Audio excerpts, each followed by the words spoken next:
Michael! What is up, man? Not much. How are you, Wesam? Dude, great week. Lots of filming this week. I actually got some rest finally, which has been great. We've been doing a lot of 14, 16-hour days on set, but it's been wonderful. Love it. Excellent. Yeah. I slept in till 8 o'clock yesterday and the day before. All right. That's my sleeping in. Okay? Leave me alone. Don't judge. I can hear it in your voice. We've got a drink sponsor for today. Yay. Big yay, because I just tasted these and I was a little hesitant, to be honest with you. So there was someone on the show. She booked a co-star. Her name is Cindy. And she's like, hey, I also work for a kombucha company. And we have kombucha. Would you like to try ours? And I was really honest with her. I was like, you know what? I'm not a big fan of kombucha. I don't like vinegar-y tastes in my mouth. I just don't. Sorry. She's like, totally understand. But ours is made with less sugar, a lot less sugar, and made with fermented tea leaves. And I was like, ooh, you have my attention now. She's like, it doesn't taste vinegary. I'm like, ooh, okay. And then she's like, it's all organic. I'm like, all right. Send me a case, and we'll give it a shot. They're called Better Booch. All organic, premium kombucha tea. And if you're like me, and I'm being totally serious, I cannot stand the vinegary taste of most kombucha. It's too strong for me. It's almost non-existent with this stuff. Like, I'm tasting the, what is it? Peach and black tea. Oh my gosh, it tastes like a very light, not so sweet cider, very slight alcohol. Yeah. Just very, very slight. Almost like a weak wine cooler. Yeah. Ish. Anyway, big shout out to kombucha, or to Better Booch and your premium kombucha tea. We're going to be tasting some other, what's it called? Tastes that they have. Flavors. Oh my God. Flavors. Who am I? Where did I go? Also, Adobe has been having some awesome sessions. And if you don't know what the sessions are, they're basically their live performances here in the studio. You can check them out on the Adobe YouTube page and follow them on their Instagram and Twitter, and you can see whenever they post the latest one. This last one is with Handmouth.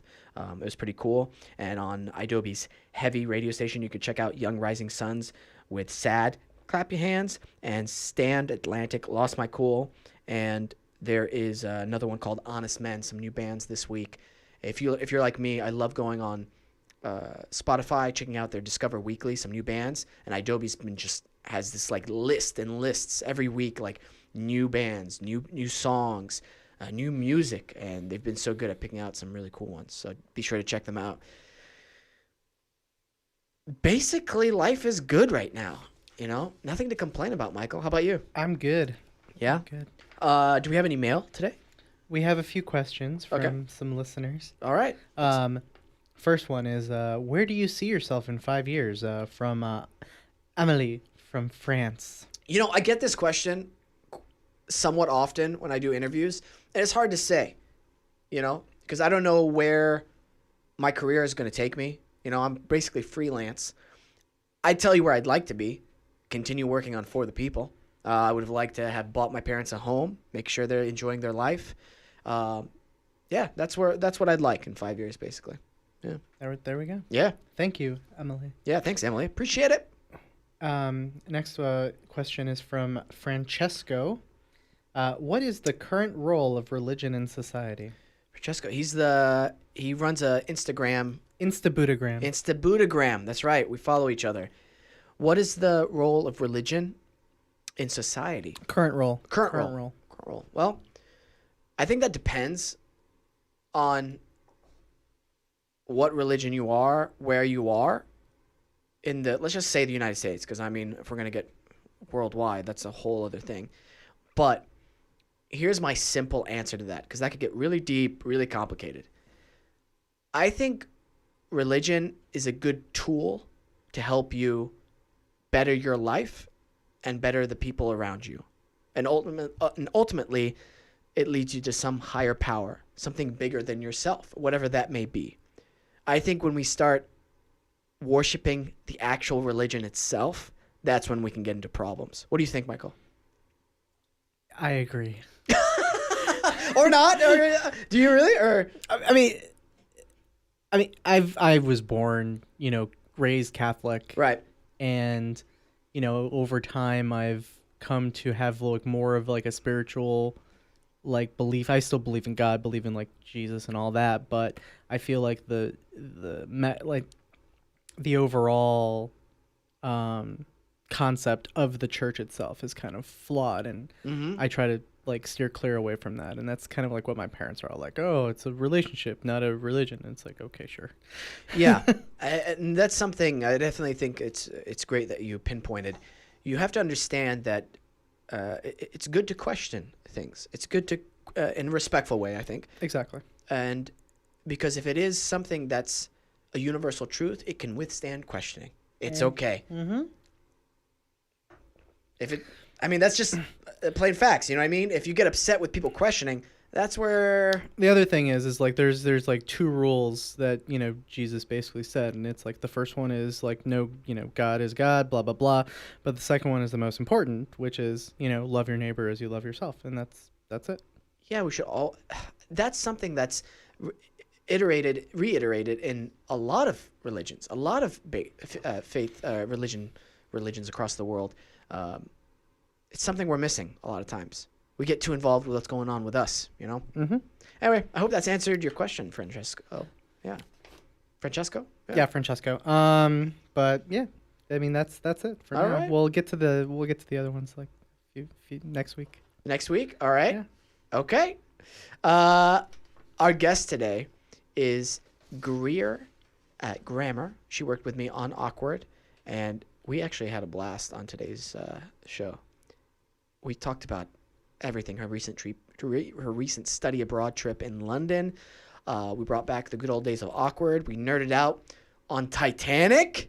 I didn't know she was such a fan. Mario Party, Mario Kart, Tamagotchis. We brought those back, and it was just really awesome to see a new side of GREER I hadn't seen before. So, ladies and gentlemen, let's give it up for GREER Grammmer.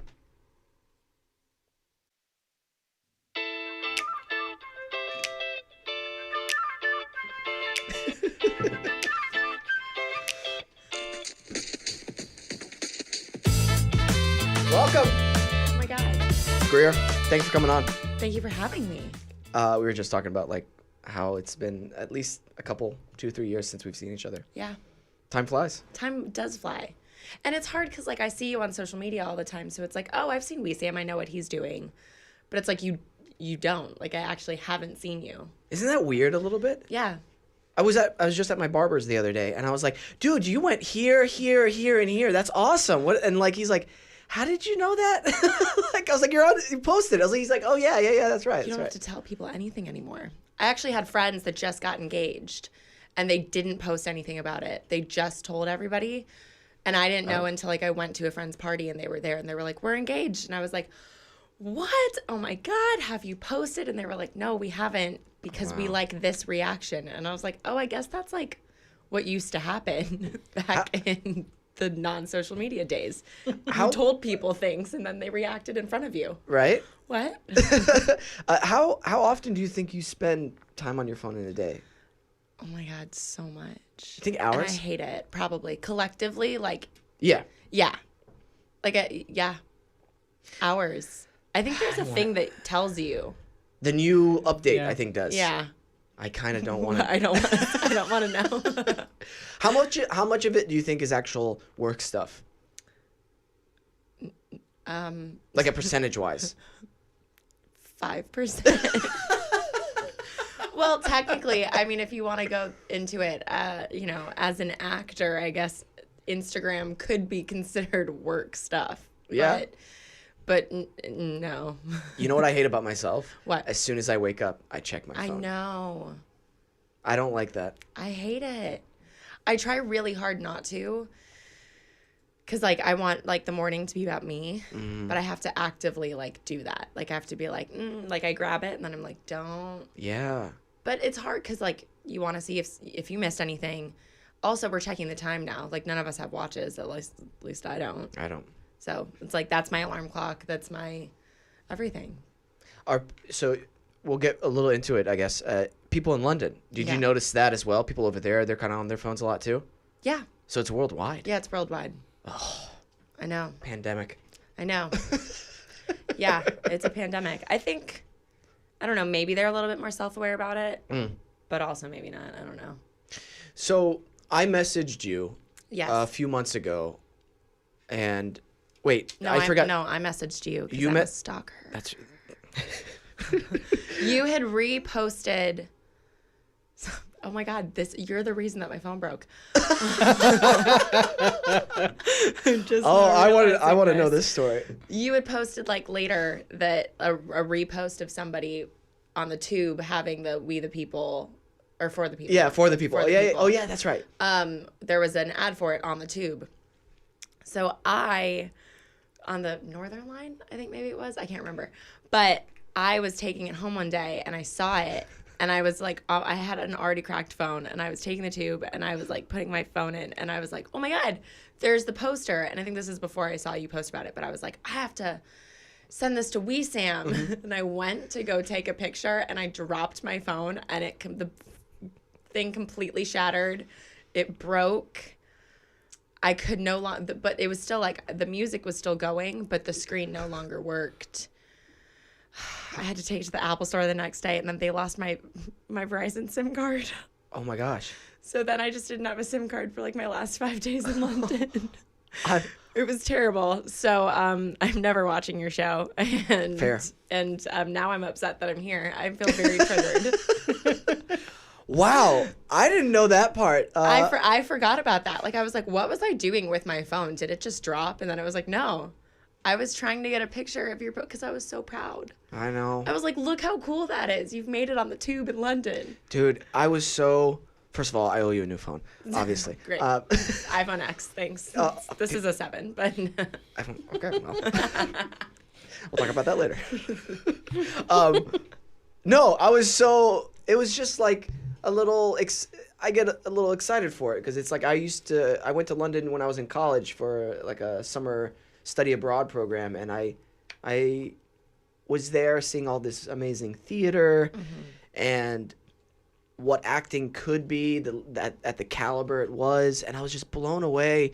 And it was a really kind of huge shifting moment for me as an actor, going, you know what, I really want to get to that kind of caliber, and to see my poster on the tube, it was just a little like little boost. Oh So, yeah, no, it's amazing. what made you go to London then? So I wanted to do a theater program at RADA. I wanted to do the summer program. So I did 2. I did their musical theater program and I did the contemporary drama program. And the main thing was just like, I mean, we kind of touched on this earlier before, but like when you're not doing something creative, like when you're not working, like, I don't know, I get bottled up and I start to like get down on myself, and it's like, it's a release. And I had gone to England. My dad was doing Big Fish the musical out there in December, and I went and I watched it, and I watched like these kids that were also my age, because I don't know if any of you haven't seen Big Fish.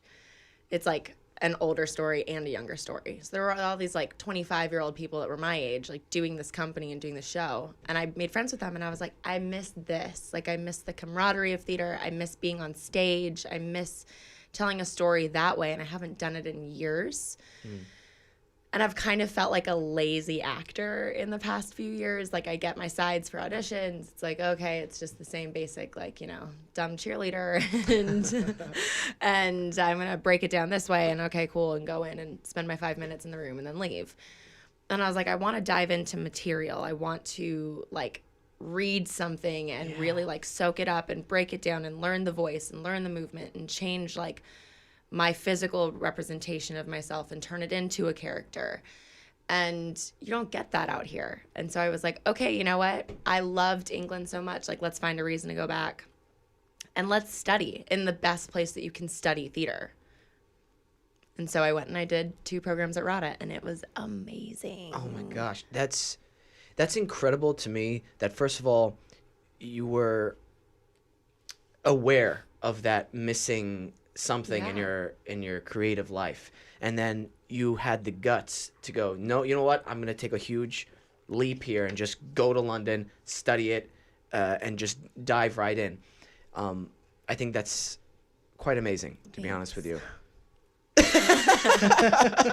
No, I don't, because not a lot of artists do that kind of stuff. You know, No. they don't take those big leaps, especially when things kind of stagnate or they're like on that plateau creatively. Yeah. They're like, well, I have to take some big risks in order to get out of this plateau, but it's kind of comfortable being here to a certain Yeah. extent. But creatively, I'm dying. So you're dying. getting pulled in all these different ways. Yeah. Well, and it's like people were like, aren't you scared to leave for a month and a half? Because that's how long I was gone for. And I was like, no.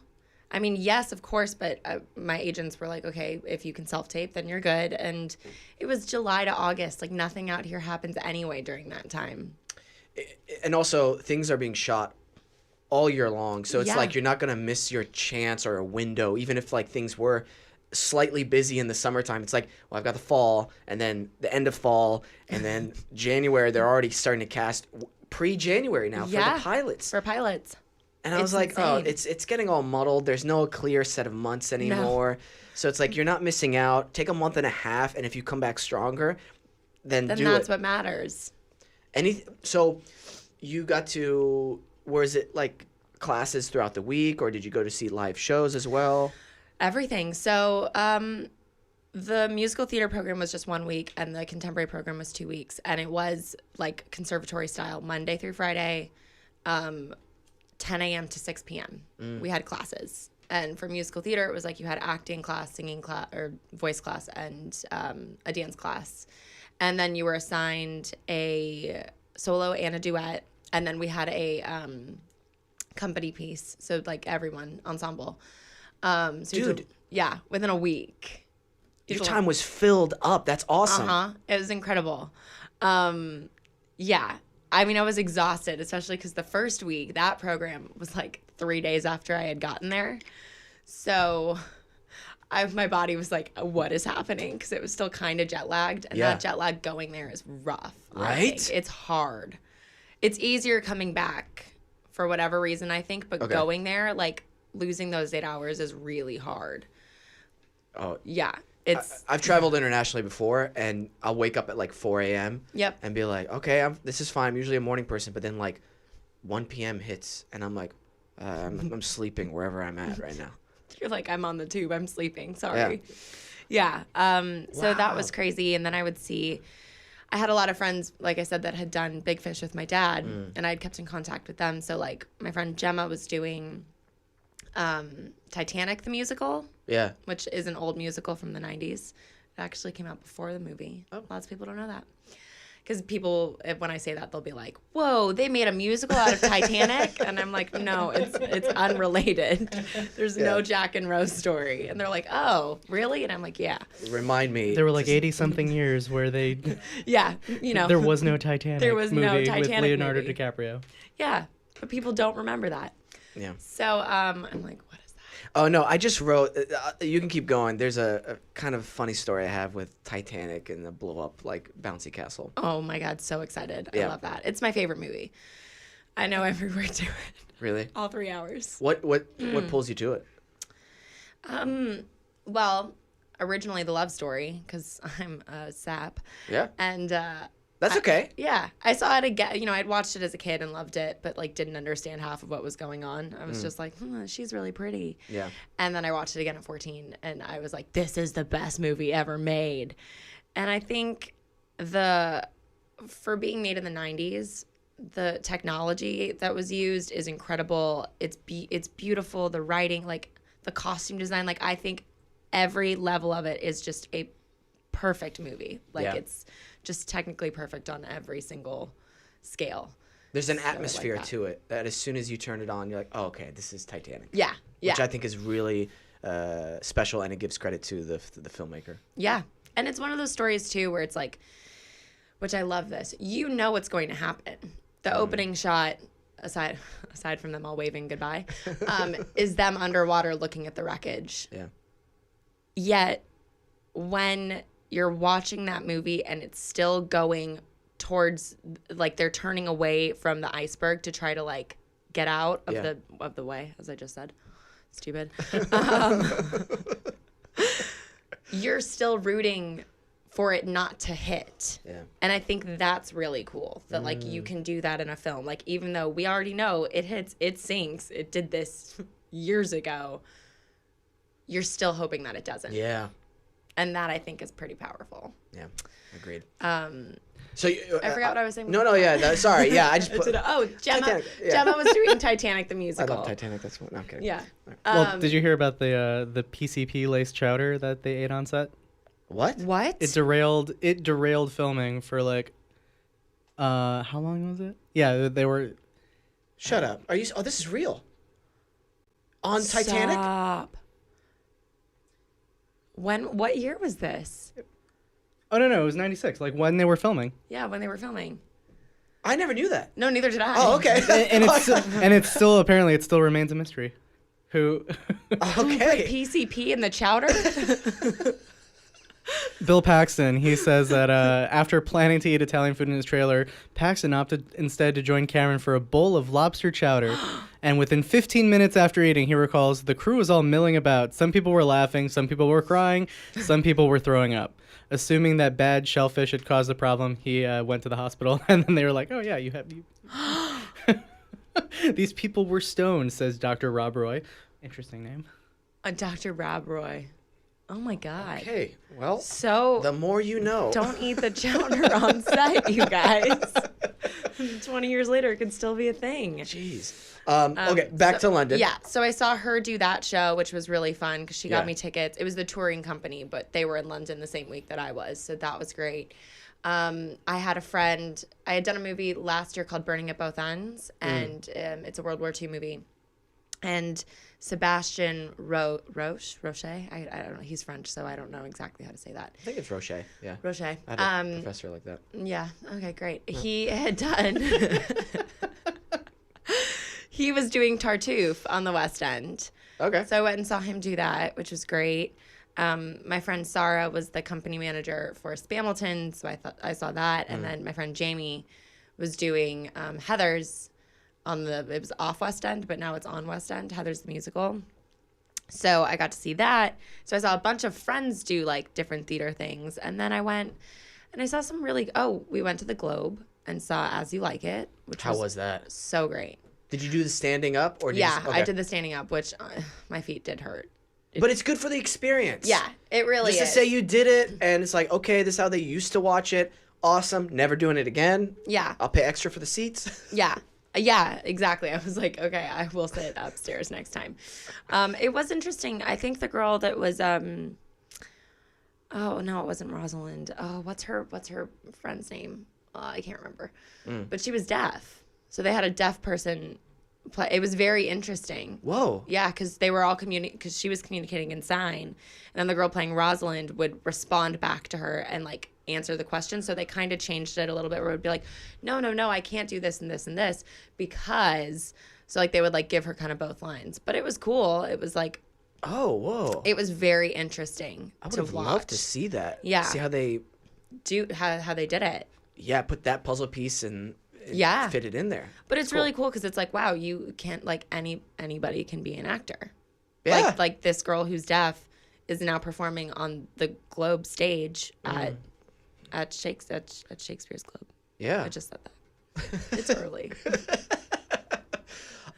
That's really cool. I don't know. That, they're so the actual Globe Theater, we took like a tour beforehand, and it's not the original one. Yeah, They had to rebuild it. Yeah, because it burned. Yeah. Lame. But big time lame.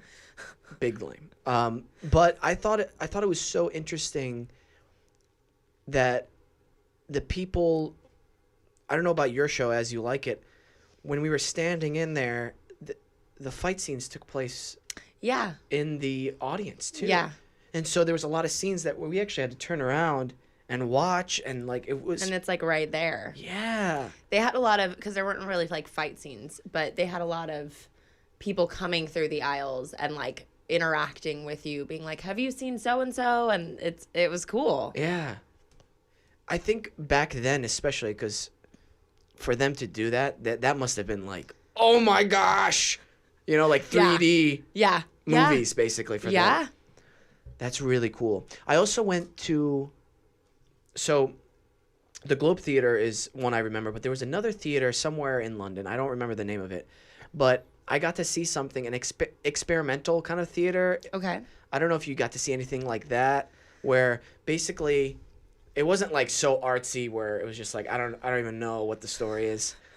It was like a normal story, Okay. but they filmed it on the stage. Okay. But they projected what they were filming right above. Yeah. So let's say it was there was a scene where it was a guy on a train, and he was like sitting there, and you saw like the water on the window, and then the lights, going by. Oh my And God. then on the stage you'd see all these stagehands, Oh, that's cool. and they did a whole play like that. And then a Wow. dream sequence where a woman looked like she was falling down, and it looked like she was falling down, but then you see her, she was on like this thing on her stomach. They had like fans blowing in her face, and she would be doing the lines. I'm telling you, my summer over there seeing shows like that, and then the caliber of performances. Yeah. What would you say was the most intense play or musical you saw that really like moved you? Oh my God, why can't I remember the name of it? It was a new show. Mm-hmm. And it was all about like, okay, remember I think it was the Paris terrorist attacks Yeah. when it was sorry. That's good. When there was the open door thing on Twitter, or like people were saying like if you need a place to stay, like like they created a hashtag being like, come here, like DM me if you're out and you need to be somewhere safe. Yeah. So somebody made a whole play about that. Why can't I remember what it's called? And it's amazing. So this basically this family is experiencing an attack in London, and their daughter puts their home on the open like door thing. And the parents are arguing about it, and they're like, okay, well, you say you're a liberal and you say that you care, so why aren't you going to let these people in the house? Sorry, what's the open door thing? I'm not familiar with that. Oh, so back I hope that just got That was yeah. a nice moment. Thanks. I guess I didn't explain it properly. So, like, there was a hashtag on Twitter during the Paris attacks, and I think it was hashtag open door, or it might have been something else, but it was a hashtag that people used saying, like, our door is open for you if you are if you're on the streets and you're unsafe. Oh, okay. So, like, you could DM somebody that had written that hashtag. Like, you could search the hashtag, find somebody, DM them, and be like, hi, can I have your address? Like, I'm on the streets. Like, please help me. And it was a whole thing that took place. I just remember it was really cool. Like, I remember thinking it was really cool on the night of, because I was reading it in Lifetime. Yeah. And I don't know why I did that. Obviously, it's not a fun story. That's okay. I'm like, haha, look at me reading. So they made this play about it. Mm-hmm. And then they do end up letting somebody in, this guy named John. And he, like, won't take off his coat, and he's got a backpack, and it's like, you don't know if he knows anything or what's going on, and they're all watching the news, and, like, it was just really cool and deeply moving, because it was very, it spoke a lot to a lot of the issues that we have today. And it's like, well, would you, if there was a terrorist attack, would you actually just open your door for any random person? Or would you think maybe, who knows? So That's really cool. It was a very cool, and then the presentation of itself was really cool. The way they did the lights, like they would have you in complete blackout, like you couldn't see a freaking thing in the theater, and then it would like have like a strobe light go off when there was like an attack, and then they had the walls like started to like drip water like halfway through the show, because like everybody's going crazy. Whoa. And so it was like the walls like looked like it was like caving in, and it was just really, the technical aspect of it was also great. It seems like there's really tense moments in it too then. Yeah, very tense moments. Ooh. But it was cool. God, I wish I could remember the name of it. Maybe towards the end we'll figure it out. Yeah. Yeah. I'll look it Michael? up. I've been looking. Oh, you've been looking? Okay, that's all good. Damn it. Yeah, and you stayed there for about a month and a half. Yeah. Yeah, that was around the same amount of time I stayed, and you got to visit some art like museums and stuff like that, right? Yeah, I honestly should have done more of that. I went to the Tate, which is like, Okay. amazing. Certain parts of it were amazing when I went, and then certain parts I was like, come on. Yeah. I'm not. You put a red square like a red cube in the room, and I'm like, nope, No. sorry. I am sorry. No. It's like, ooh, please explain to me what the meaning behind this box is that's sitting here. Isn't it so cool? I get so because then the next room over, you have the most beautiful painting of like classical art. Yeah. And I get there are two different styles. I get that, but it just blows that red cube out of the Out water. of the water. Have you ever seen those paintings where there's like 20 paintings in the paintings because they painted like an art gallery, and each painting is like a masterpiece? Yeah. What? Blows your mind. What? Yeah. Yeah. I mean, my favorite thing that I saw was Lilies by Monet, which is at the Tate. Oh. And like, because that's beautiful. And it's Monet. And it's like, holy shit. I'm looking at Monet, like one of the most famous things that you've seen your entire life, just in everywhere. You know what I appreciated most? Because initially I looked at the picture, I'm like, yeah, it's beautiful. I don't know what the big deal is. But then when I actually would see them up close and I see like the technical aspect, because I don't paint or draw, and I'm like, oh yeah, they saw all of that in their head, and they were doing it in a certain way, and they were mixing colors in a specific way. Yeah. And I'm like, what? How much of that is by accident? How much of that is calculated? And then you really start to appreciate. I appreciate more the technical aspect of it, because that's something I can't do. It's insane. It's really like that kind of stuff is so incredible when you do like look up close and you look at every little thing and you're like, how did you know to put this color there and mix this and do it in that way so that when you take a step back, it's like this perfect thing. So, question Yes. for you then. I've got it. Oh, you got it? It's called One for Sorrow. Yep. One I for was like, sorrow. I knew there was a thing called like One in there, but then I saw another play called The One, and I was like, I just lost it. Yep, One for Sorrow. That was it. Looks at the picture is two very upset people. Uh-huh. Looks intense. Yeah, it was very intense, and it's great. And Wow. I think most of the actors in it were RADA alumni. Wow. I know. So, The RADA teachers let us know that. They were like, you're going to see this show? Everyone went here. You're like, okay.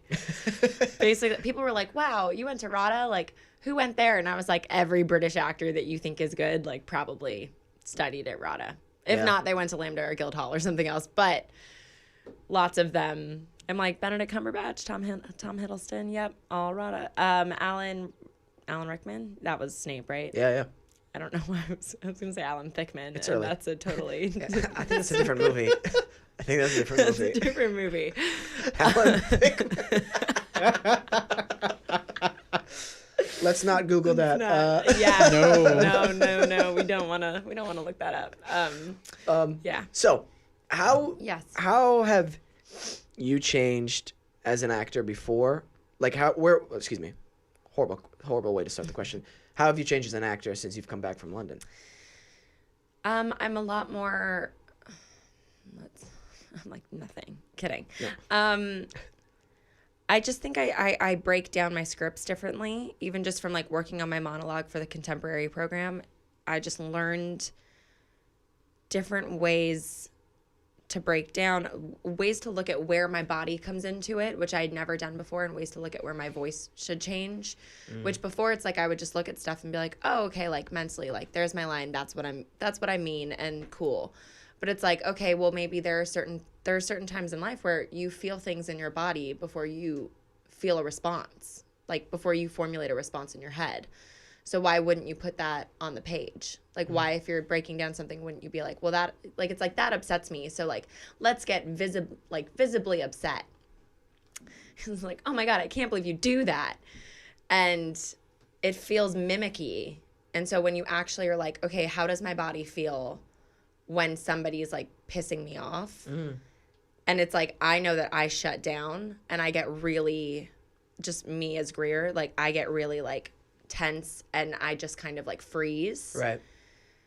So like, why am I going into a room being like, oh, this line I get upset, and why am I like going all over the place? You know, so it was like I learned a lot more about how to listen to my body and include that in my sides and in my breakdowns and in my character, like how to build a character through the physical aspect of it, which Right. I don't think I did. I guess I did with Lissa, but Lissa came easy. Yeah. Like Lissa like was very flouncy and like had a specific walk that I gave her and would like skip down the hallways. Yeah. But I don't think I thought about that. I was 18 when I created Lissa. I don't know what I was doing.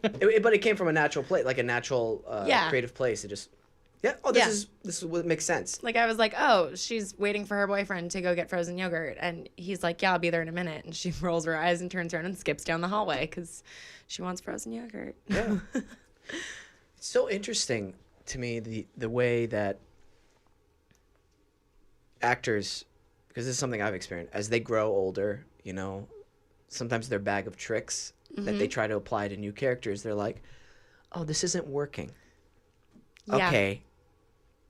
Let me, and for me, it's like, well, let me try it again. Okay. Yeah. It's definitely not working. What do I need to do? What do I need to change? And I think it's so crucial for actors, especially young actors, learn how to break down a script. Learn it in completely different styles of breaking down a script, because it's just going to help you in the long run. Yeah. I mean, it- the way I used to break down a script in high school or in college is completely different to how I would do it now. And that's what you were saying, is before I would keep trying to do it. Like, it'd be like, great, what's my what? What's my why? Blah, blah, blah, blah, blah. And it's like, okay, maybe that specific thing won't work for this right now. I've gotten to a point, especially with For the People, we've been really lucky to have a great writing. Like, seriously, amazing writing on the show. And we get huge monologues to do sometimes. Sometimes it's like a page and a half of just just you. Is just that talking. a Shonda show? Yeah. Oh my God! Of course you get giant monologues. 'Cause Yeah. that's what. But they're so good. Paul Davies is the creator and the main writer for everything. Got it. And so Shonda's kind of the EP of it, and Yeah. she kind of oversees it. But like, Paul is, I mean, the way he writes things as an actor, I'm just like, oh yeah, that makes sense. Oh, I already know how to carry that through. And like 90% of the work, this is going to sound a little crazy, but you know how Shakespeare, they say like 90% of the work is done for you on the page? Yeah. So just follow the words. And yeah. You'll be fine. You'll be okay. Yeah. That's the same with this show. Just follow the words. Follow like if there's a period there, there's a specific reason. Yeah. If there's a comma, there's a reason. Like if it's italicized, there's a reason. There's a reason. So the monologues are so much easier to understand, and then by byproduct easier to memorize. Yeah. And I'm telling you, my script pages now, there's almost no writing. It's only just like, oh yeah, there's a beat shift there and that there, and there. Okay, that's all there is on my page. Yeah. So Which is amazing. it's been really a lot of fun. But for Jay, like my character, we have a lot of similarities. We're not exactly the same. So sometimes in my mind, I'm like, is this a Wesam thing? Yeah. A Wesam actor habit that I'm doing? Or is this really a Jay thing? I have to catch myself doing that. It's hard. It's hard to do that. And I mean, it's hard to even like when I was working on the middle, Lissa and April were very similar. And I was like, it was one of those things where I was like, is this a Greer thing? Like, do I just slip into this? Because originally I tried really hard to make their voices different. Like I didn't want to go up into the high voice that I used for Lissa, which was a lot higher than this voice that I'm using. It is. By the way, I thought it was, I mean, I know your voice is a little sore right now, but like this is probably the lowest I've ever heard your voice. Yeah. I mean, I think that also comes with age. I just keep getting older. That happens. But no, I mean, that's one of the things that I get a lot, like when people meet me in person, is they're like, oh my God, your voice is so different. And I'm like, yeah, because Lissa was like, hi. Oh my God. Octaves higher. Like, yeah. And I would find myself when I was working on the middle slipping into just doing Lissa's voice and mannerisms, because she was also a ditzy blonde, but she wasn't. They were different types of dumb. What do you say to actors then who are kind of stuck in that, or pigeonholed in the same type of character, and maybe it's getting them work now, maybe it's not, but they want to break out of that? What would you say to them? Oh, I don't know. Because I'm still trying to figure it out. But honestly, because it seems like you've broken through that to a certain extent, and it seems from my perspective it's taken a little bit of time. And I've seen the again, it's only on IMDb I've seen in certain clips, but you're starting to break through that, and I think the main thing is time. You're just getting older, so it's like she's not going to play 18 for much longer. Thanks for that. No, like, but I also still look young, okay? God. you do look young still. But and also you're like you, Greer, going, no, I really want to take it to the next level. I went to London. I'm studying. I really, really want to get out of there. So those are the two big differences that I've seen. Yeah, well, it's just, I mean, choosing your material, like even after Awkward and after The Middle and stuff, like I got a ton of Lifetime movie offers, and I'm like, listen, I've done 2 of them. But I did the Manson role, which I really liked. I did a Manson movie for Lifetime a couple, I guess 3 years ago now, which was super fun because I got to have brown hair and like play, you know, Leslie Van Houten, who like killed people. Whoa. Yeah. But she, I think she's a really nice person. Of course, you played her. You can't like look at somebody you're playing and be like, they're crazy and evil and awful. You can, but when you're playing them, you have to be like, okay, whatever. So I got to do that, and then like, I just remember telling my agents, I was like, I don't want to do Hallmark, I don't want to do Lifetime, and there's nothing wrong with that.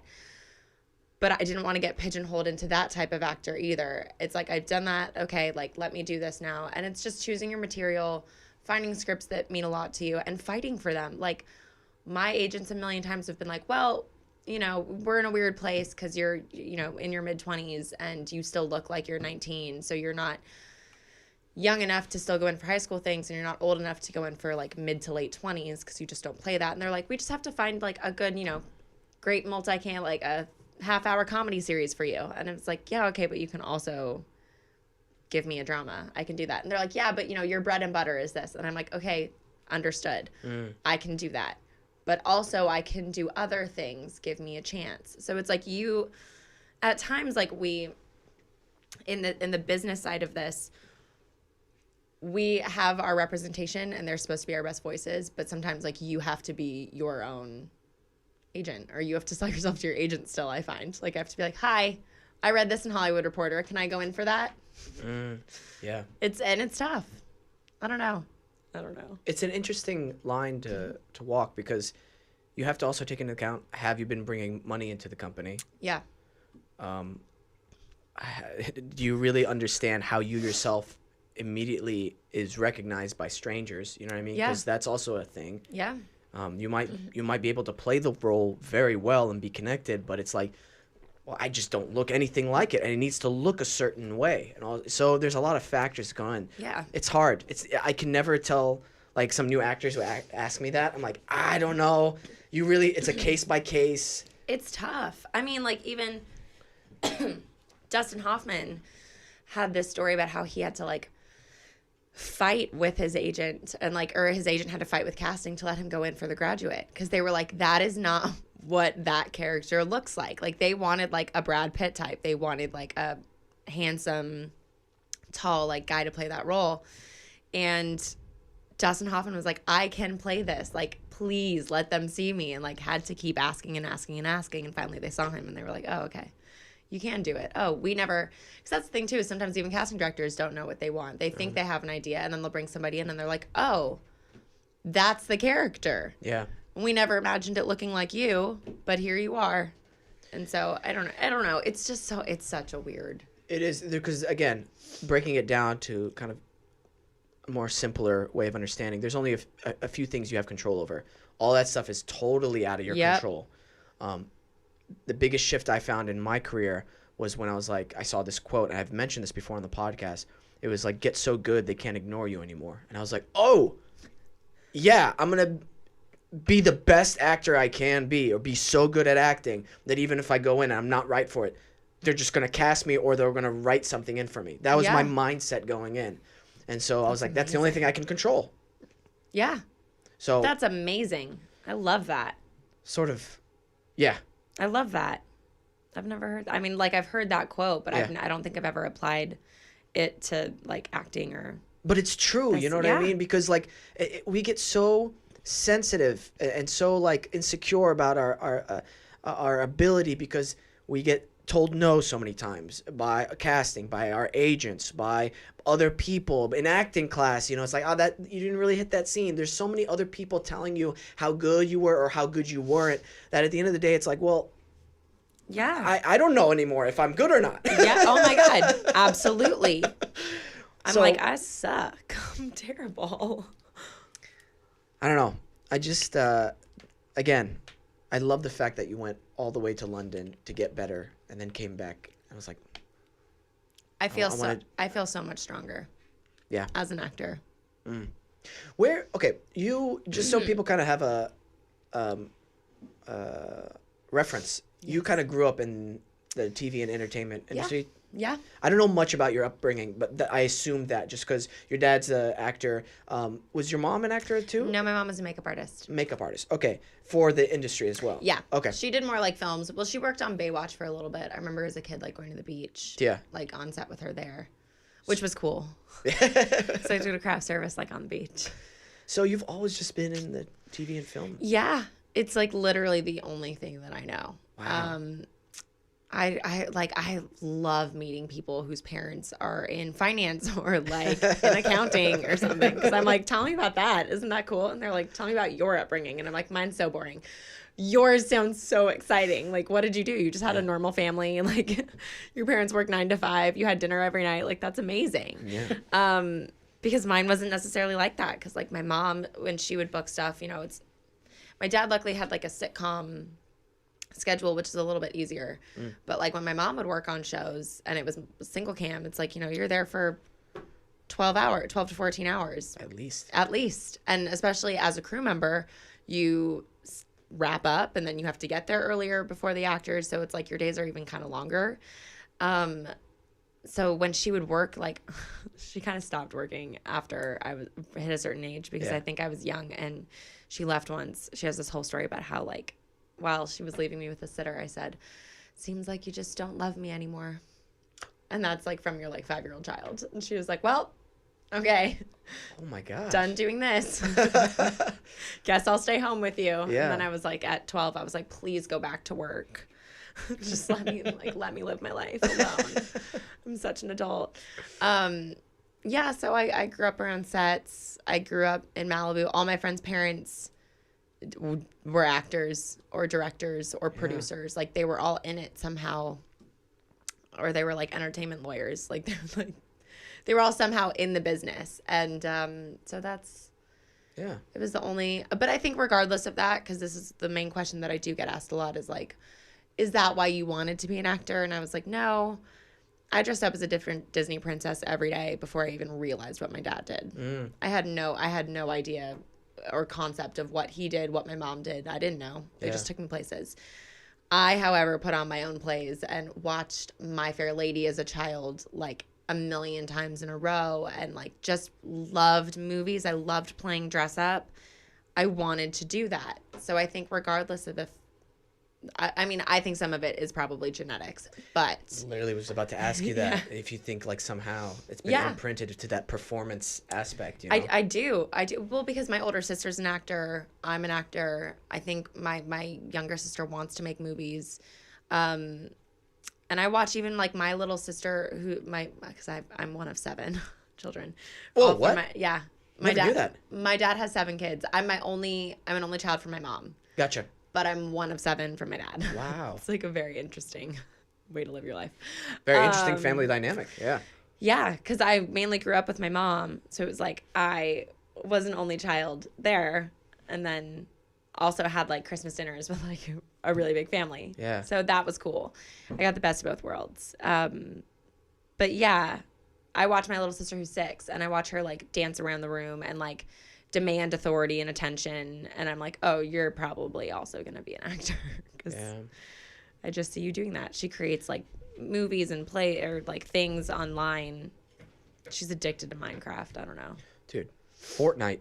I've never Fortnite. My brothers and like my brothers aren't yet little kids, but like it's like a $1 billion plus industry where it's a free game. You just sign up through the Wi-Fi of your video game console, and there's in-game purchases that you can buy. It's a free to sign freemium gaming. I think we're at like that cutoff you and me, because like some of the guys at work, they're like, "Oh, Fortnite," Oh. and I'm just like, "I have what? What is that?" What is that? Dude, I see my brother playing it, and I'm like, no, thank you. There would No go my life thanks. right now. I mean, like, it was hard enough growing up with, like, The Sims, to be honest. Like, I sat on the computer for days just playing The Sims as a kid. My mom was like, can you go outside? And that was addicting enough. And that was just like, I need to feed my Sim. They're hungry. Greer, I was the biggest nerd. I'd play Zoo Tycoon and Roller Coaster Tycoon, and I'd be like, I got my little animals. Leave me alone. Were you one of those psychos who would pick the people up and then drop them in the water? Just to see. I mean, I mean, who didn't do that? I definitely like would tell my Sim to go swimming and then like would remove the step out ladder, and it was really fun because they'd swim around and then like the little air bubble would pop up with like they'd be like what, and then they were gone, and then you'd get a notification that popped up being like your Sim has died, and then a grave would show up, and you could, if you moved it inside, it turned into an urn, and if you put it outside, it was a grave. This is The Sims in like the 2000s. Wow. And then on certain nights, they would come back to haunt the house. What? It was amazing. Hey, Sims, too real. Like the first time it happened, I was like, "Oh my God, you're a ghost!" And they'd come back as this green like ghost, and they'd walk through walls, and they'd go to scare the other Sims that were still living there. It was fantastic. Civilization. Civilization. Yeah. Have you ever played that? No, what's that? I had a free trial version of it. If you get into it, it'll take over your life. But it's like a game where you basically create civilization. Like you pick a leader. So like if you want to be America, it would be Washington, and if you want to be India, it would be Gandhi. And so the funny thing about Civilization is that they had Gandhi be like so pacifist that in the original game, the algorithm or whatever they did with it had him at a 0, but there are certain things where it will make him less aggressive, but since he's already at a 0, it takes it the other way, so he becomes the most aggressive leader in the game, and he will nuke everyone. Wow. They changed that, right? No, actually, it became like a little Easter egg that they kept through every version of the game, so Gandhi's always like an aggressive warmonger. Wow. I like that. You know, maybe Gandhi secretly was. Dude, there's some actually,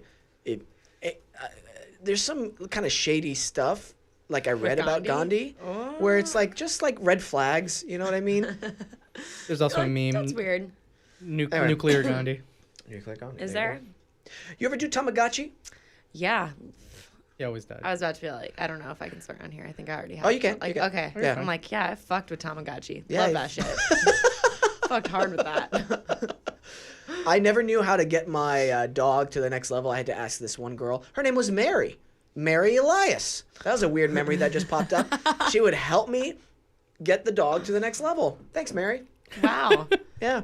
That's pretty spiffy. I don't know. I feel like it didn't Tamagotchi, after I like made that, I should know everything. After I'm like, I fucked hard with that. Like, and now I'm like, isn't that the one where you did this? Like maybe I didn't go as hard as I thought I did. Didn't you have to clean up their poop or something? Or didn't they like poop?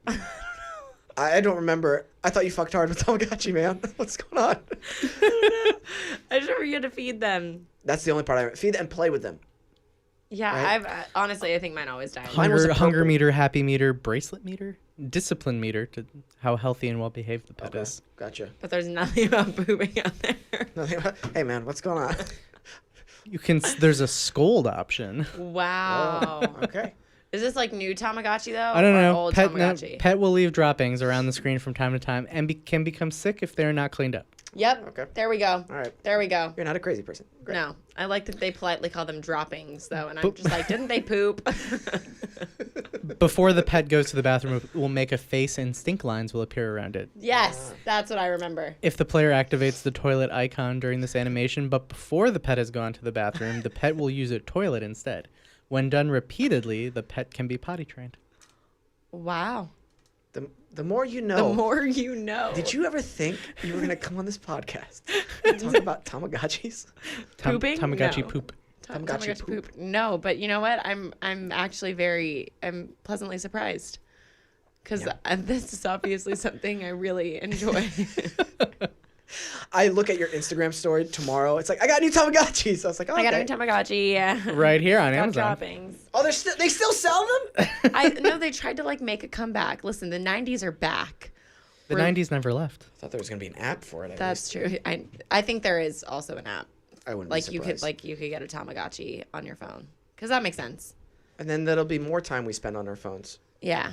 Oh my Full gosh. circle. Oh my God, what was I had some plant that like I had an app for a plant, but I think it was like water buddy or something. And it was like to basically like help you drink water. You have a plant nanny, I think is what it was called. And, you chose this little plant and it would like go from like a seed and the more water you drank, like, cause you'd track your water progress and it would grow. And then basically if you didn't drink any water, it would die. Do you think people play these games because it gives them a certain amount of control in their life that they don't have? Like, do you know what I mean? They can control So deep. something Yeah. that they can't control outside. Because that's what's hitting me. I love apps that like I organize or like that are very structured because I can control that.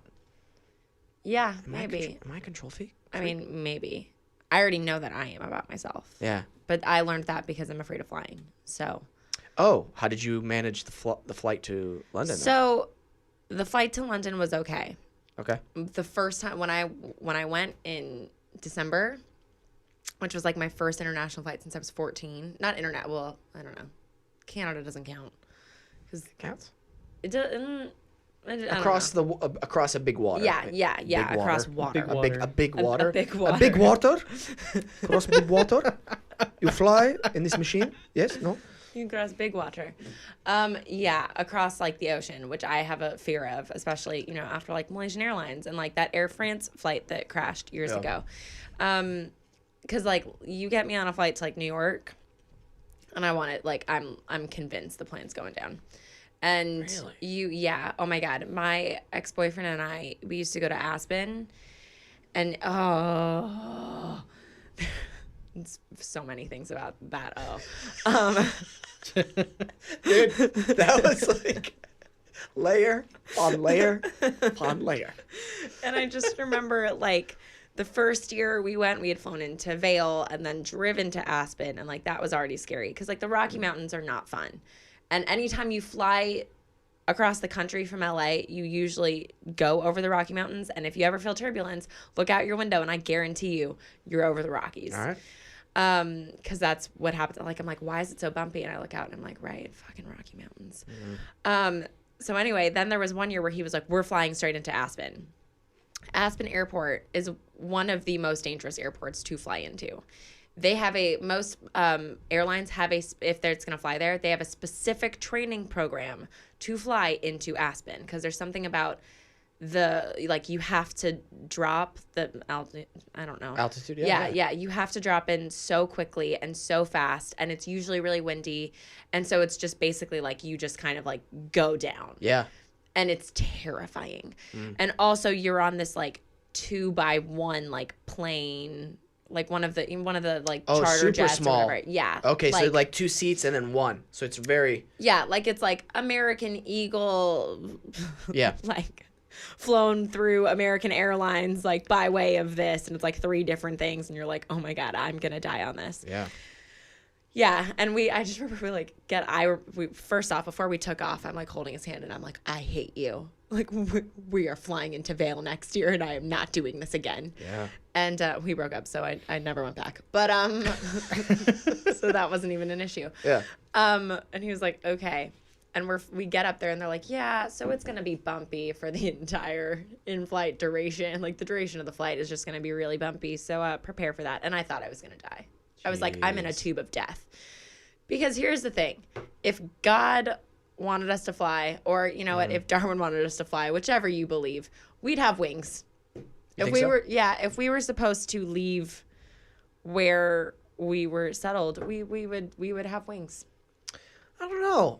May I ask, do you believe in God or Yes. Okay. Same. Yeah. I don't know. And humans are very flawed. I mean, everything tells us that. Yeah. Walking down the street tells you that humans are flawed. Also, like the Bible says we're flawed. Yeah. I think everything says that humans are flawed creatures. So why am I going to get in a metal container that a human built and fly across the country and trust my life in somebody else's hands? Again, control. No, I know. And so that's what I'm saying is that I learned that I'm a control freak because of my fear of flying. So then, I love this. It's going to get kind of deep. I have a weird thing where if I'm on a flight and we do hit some crazy turbulence, I become very like, all right, this is my time. This is my time. But like, there's literally nothing I could do. Do you believe in predetermined death for yourself? Ooh, I've never thought about that. I mean, because that could change if you really believe it or not. That really changes how you live your life. I'm like, that feels better. I just actually watched, I keep talking about Big Fish, but I just watched it the other night with a friend, and that feels very similar to that, because he's like, I want to know how I die, because I'm not afraid of anything else in this world. Ooh, like, whoa. Yeah, which was something I didn't realize until I saw the musical, because they had this whole scene about it. And I was like, oh, I never thought of that. And the little kid says something where he's like, I think I'd want to know, just because, nothing else would scare me or matter. And it's like, if you know how you're going to die, like, how would that affect the way you live your life? I think, I see. Cool. I think there's a perspective shift that happens in my mind, and it's to have like a certain goal and a certain way of living your life, and try to live every day like without regret, like live it to the fullest, get things done, be nice to people, be respectful, make some sacrifices to make somebody else happy, be of service, so that way. And then always think about, well, I'm going to die at any moment. There's a great book, actually, you should take a read at. It's it doesn't matter if you believe in Buddhism or not, but it's the Tibetan Book of Living and Dying, the Tibetan Book of Living and Dying. Okay. And it just helps people who are anxious about death or that time just become less anxious. Yeah. So anyway, I just try to think about that. And then when the time comes, if I'm lucky enough to be on a deathbed and realize, oh shit, I'm probably going to die. Because then it could happen quickly, too. You know what I mean? Yeah. I think I would like that. Quickly? Yeah. Quickly. But, like, I mean, not like, I'm like quickly, but not like suddenly, if that makes sense. No. Like, I'd like to be on a deathbed. I'd like to be, like, I'd like to die in my sleep, basically, is how I think. I think that's the preferred method for everybody, is to just go to sleep and never wake up, because that's how I live my life. I want to go out baller, just like, I don't know, fighting demons. I don't know. Okay, that sounds nice. To me, I don't know. I guess it's just the fear of falling, which I don't really have. There's something about being in an airplane and the lack of control and the idea that you're going to fall, because I'm so fascinated, because obviously I don't think I've ever talked to anybody that's survived a plane crash. You have to know, because there's this whole debate where people are like, your body shuts down the minute the plane like starts to go and you just go into survival mode, or like you black out. But I just feel like if I know the second there's a bump of turbulence and like I go, oh my God, when something's wrong with a plane. And like when it starts to free fall, like you have to at least have like a 0.2 seconds of being like, oh fuck, we're falling. And that I'm afraid of. Okay. I don't like that feeling. Absolutely. But then I'll put this thought in your mind. Yeah. Time as you're getting older, it goes by even quicker and quicker, right? I know. Christmas is almost here. Like, we're probably almost close to being done with this podcast, maybe, right? But no. I'm talking forever now. No, but like, I mean, from the moment I woke up this morning, it's already gone. So that moment, whatever that moment is of a plane falling, is going to happen so much quicker than you think. So yeah. I don't think it's going to be that. Hey, have you ever gone skydiving? No. I think you should. I was supposed to years ago. It was going to be my present for graduation. And I asked my mom, I was like, I want to go skydiving. This is what I want to do. Yeah. I watched Chris's video. My friend had done it. And I was like, oh, that seems really cool. I actually really want to do that. Do it. And the day before, they called me and they were like, there's something wrong with the plane. So we have to, we can't do it. Can you come back next week? And I was like, no, I'm moving into college. I had done it. I was supposed to, so in my mind, I was like, God does not want me to skydive. Well, Well, at least they told you Yeah. the professional thing. Yeah. Yeah. They were like, hey, we noticed there's something wrong with the plane. We got to do repairs on it. And I was like, great. Me, who hates flying. But yeah, the flight to London anyway was very easy, I think, because there wasn't a lot of turbulence. I think when you're on a bigger plane and you fly at a higher altitude, it's not as scary. Dude, I think you should just find some time to go. I think you'd change. I think you'd come on the ground being like, I did it or something. I don't know. Maybe I'm wrong. I mean, maybe. Maybe. It's pretty intense. Yeah. I've done it. Is it fun? Can I tell you the truth? Yeah. The first 5 seconds of the free fall, most intense thing I've ever done in my life. Oh my God. After that, most amazing part of my life, probably. Shit. Probably second most amazing time of my life. Shit. You literally feel like, oh, this is flying. This is what it's like in my dreams when I'm flying. That sounds cool. I would like to fly. But like on my own, you know, like not in a plane.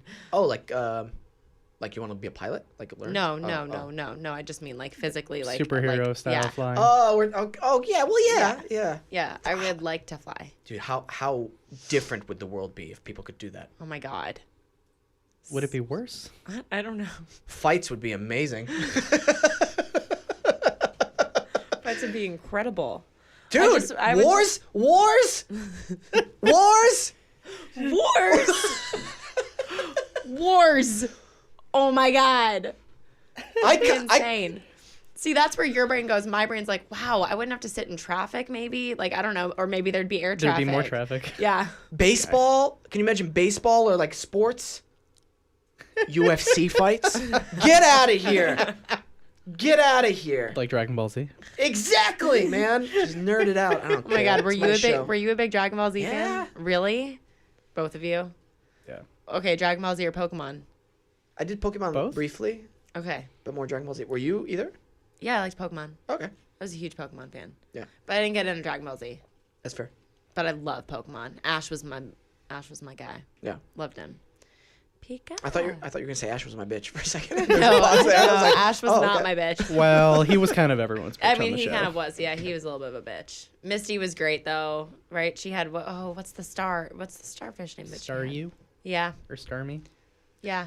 How about this? On my Nintendo 64, I played that Pokemon Coliseum.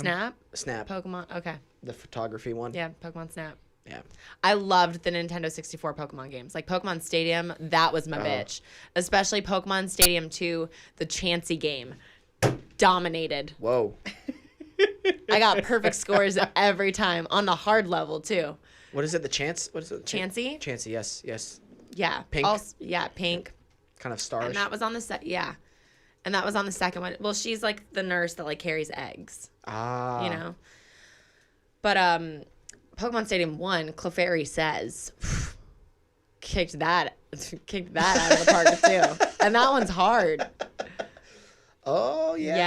Yes. Oh my God. That's your spirit animal. Oh Ah, my God, Jesus. yes. I know the song too. Da, da, da, da, da, da, da, da, da, da, da, Oh. da, da, da, da, da, da, da, da. This is a new side of you I have not seen. This is pretty awesome. I loved it. You know what? That's the thing about YouTube. I think a few years back too, I was like, I get to see the endings of games I could never beat, or like the secrets. Yeah. I spent a long time. Even nowadays, I kind of go back and see what the endings were certain. It's I like, don't. Like what? what was it, Mario 64, like all the secrets of it. You never beat that? I never beat it. Fuck, I'm sorry, You sir. never beat Mario? Like you never got Peach like back? I never did, no. Really? Yeah. I mean, I never did, but I feel like I know all my guy friends that did. But I didn't play like, but I didn't. Jesus. But I didn't play Mario. Like I was more Mario Kart, Mario Party. Mario Kart. I just got the new Mario Party. Really? Yeah. Mario Kart. Mario Kart is it's the best game. But I did find that most guys can beat me in that. So that's why I like Mario Party. And Mario Party 3 specifically is what I have. And I love it. That's my shit. And also because that's some strategy. Like Like, my friend Danny and I get into this whole fight because he's like, well, you cheated. And I'm like, I didn't cheat. I didn't tell you that the item you had could steal my star. Because why would I do that? Like, why would I be like, you know what? Actually, if you use that item, then I'm like, it's just strategy. What's his name? Danny. Danny. Be better next time. That's what I'm saying. And then, you know what? Like, the third time we played, he came over and he was like, I'm going to win.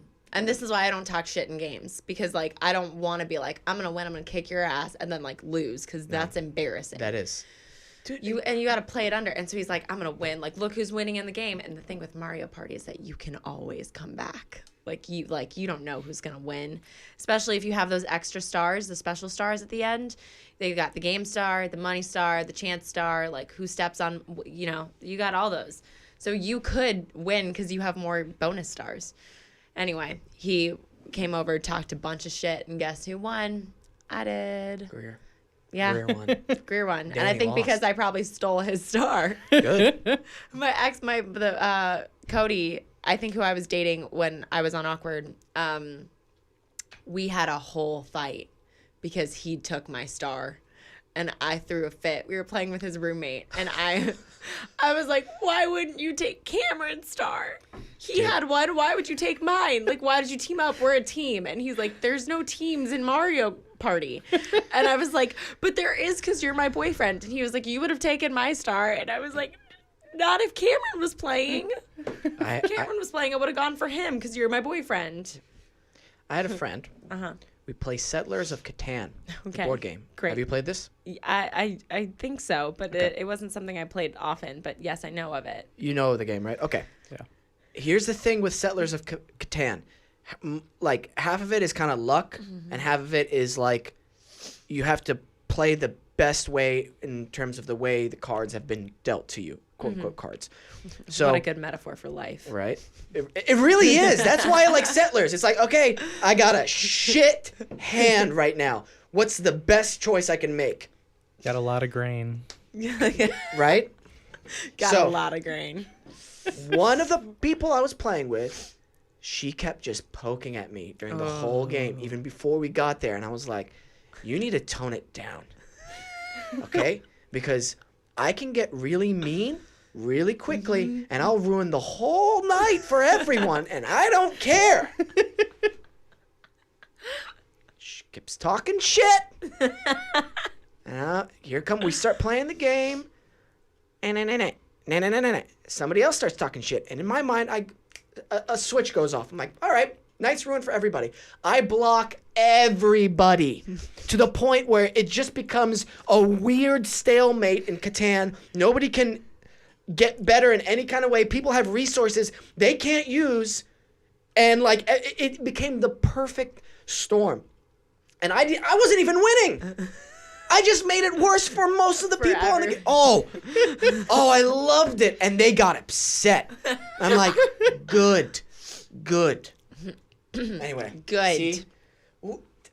Talk about anger and vindictive. Yeah. Right here. Yep. See, so that feeling that you're feeling, apply that the next time you have to be angry in a script, because like that's where it comes from. Oh, I hate people. And that's who all natural. I know. I hate shit. people You that wanna- talk shit. You want to talk shit? Watch me I'll just fuck you up. I'll be quiet and just. And just that's the thing. And then because in Mario Party, it's like Danny was talking all this shit, and I'm like, fine, just watch me. And it's like I don't say shit, but like I'm gonna buy that thing that's gonna get me a star and that's gonna take you down, and I'm gonna win this game. And oh, not so loud are we now, motherfucker? Are we? Spite is a powerful motivator. It's true. It's so true. Every now and then, though, they get lucky on top of the talking shit, and I have to just be like, whatever, man, I'm cool. Drive home by myself. Fuck. Yeah. Fuck.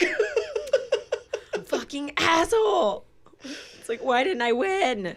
I'm very competitive. I know. I like this. This is a side of you I've never seen before. Yeah. And I never expected it, by the way. No, that's also, I know, you're trying to get me to shut No. the fuck up. Honestly, do you have somewhere to go? No. Okay, cool. Cool. Because now I want to say, because the last time I was this excited talking to you, you want to know what it was about?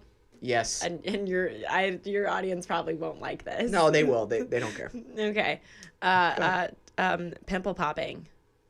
That's where your brain went to, right? Yeah, you the knew blackheads exactly, thing, and then you had the extractor, and I was like, yes!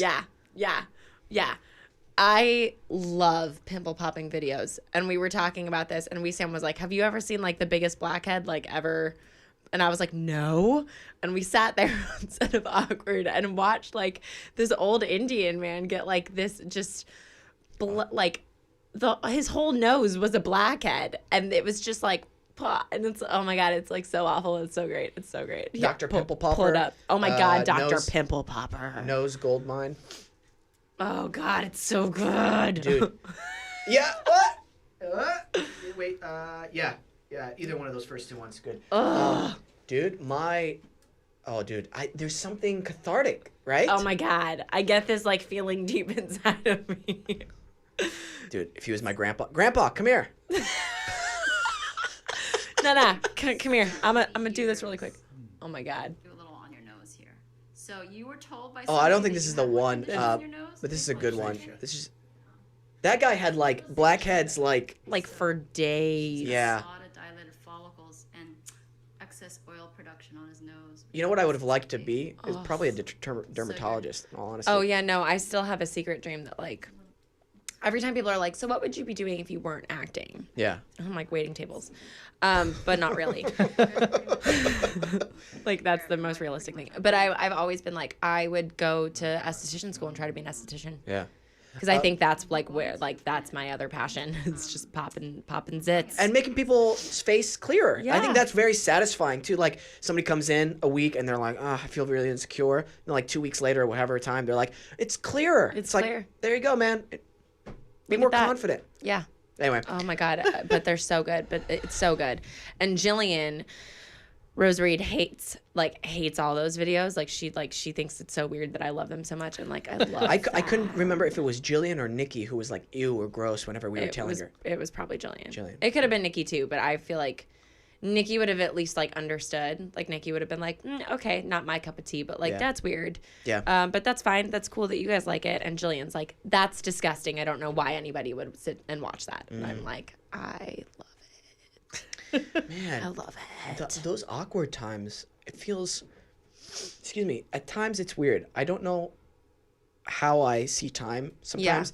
Sometimes it feels very far away, but then I'm like, it feels kind of yesterday when I'm not talking to you, when we were talking about that, I was like, oh yeah, and then I remember where we were shooting, and then it's like, was it that long ago though? I don't know, it's very weird. It was. It's so crazy because like I have no sense of time when it comes to the show because I'm like, oh right, like that just happened like 2 years ago, and then it's like, no, it's like 4 years ago. Especially even when we talk about like first season stuff, it's like that was 2011 when we shot that, and that's insane. Whoa. Yeah, like crazy. I moved to LA 2009, 10. Oh my gosh, yeah, you're right. Yeah. My favorite story that I know about you anyway is that you went to your audition for Kyle with you made your own Jenna Liv shirt. Oh, do you want to know the full story? Yes. So Of course I do. I think the people want to know that. I'm hustling as an actor, right? And I get the audition maybe 2 hours before I'm supposed to go in there. Fuck, are you kidding me? No. I hate that shit. And I was like, you know what? All right, you know what? Screw it. I'm just going to have fun. I went to a Target, and I just got white gaff tape and just did it. And I got there, and I felt like such a tool, though, when I went in, because I was like, oh, man, I made the shirt. No one else is wearing the shirt. I'm that actor now. Ah, damn it. You know, and like I just start getting in my head. I'm like, whatever. You know what? I don't care anymore. Let's just go in there. I get in there, and I remember casting. I thought they didn't like me for whatever reason, because they were so like straight-faced during the whole time. And I was like, they're like, oh, you made the shirt. I'm like, yeah. I went in there, did it, and they gave me some redirection. I'm like, cool. All right, bye. I remember throwing away the shirt after the audition, and then getting the call back with like Lauren at the time and Aaron, and they're like, and then my manager was like, bring the shirt. I was like, okay, going back to Target, another roll of gaff tape. Stop. Yeah. Oh my God. And I'm sure like Lauren loved that. I'm sure you walked in and she like cackled. She thought she was appreciative that you were the only person who made the shirt, and I was like, oh yeah.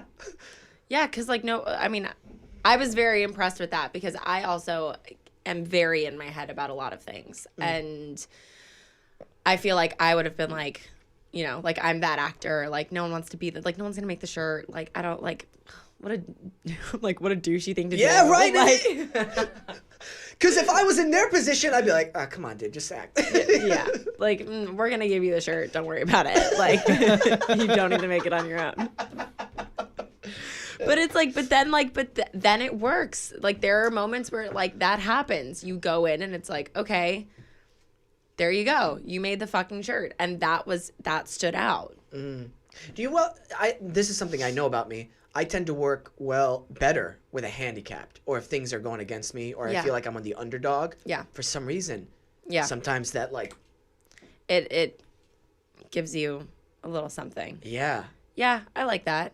A carefree, almost like I've got nothing to lose type of situation. You know? Yeah.